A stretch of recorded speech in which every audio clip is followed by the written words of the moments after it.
5 minutes. The beach road. This morning, before the sun breathed in the moist ocean air, before the sky changed her grays to blues, before the joggers jogged and the dog walkers walked, before the tiny cottage windows were lit with light, a lone deer and I traveled the quiet beach road together, each of us in our own lane.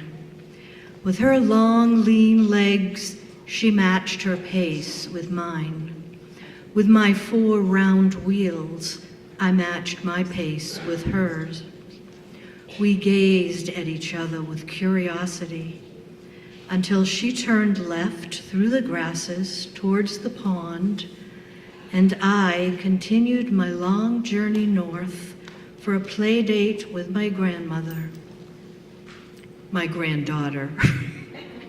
Maybe next Wednesday we will meet again.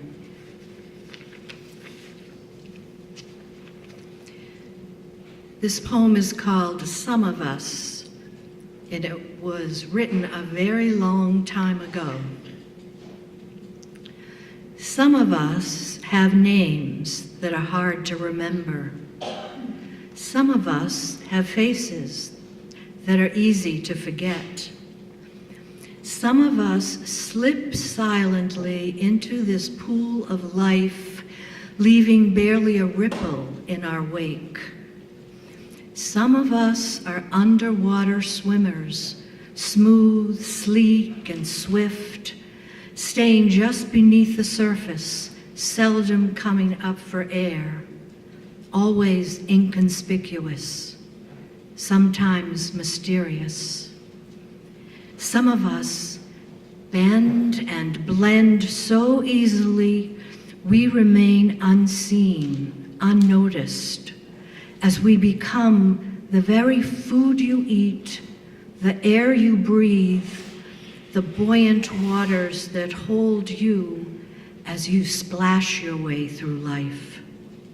Some of us are unsung heroes, silent partners, secret Santas. None of this diminishes our magnificence. Some of us are satisfied, living lives of simple significance.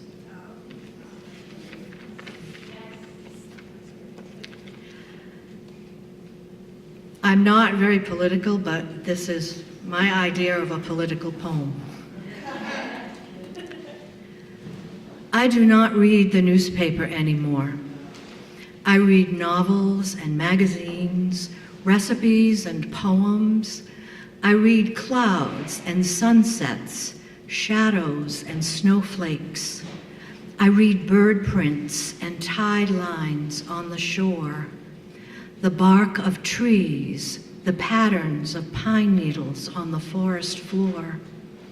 I read people's faces and hands, their body language and their eyes. I do not listen to newscasts anymore. I listen to the wind swirling through the grasses, the waves as they come and go along the beach. I listen to the honking of geese, the quarreling of starlings, the cooing of mourning doves. I listen to the joyful sound of laughter and the silent sound of tears. I listen to the sweetness of voices singing together and the comforting sound of many hearts beating as one. For me, this is enough. And I don't have time for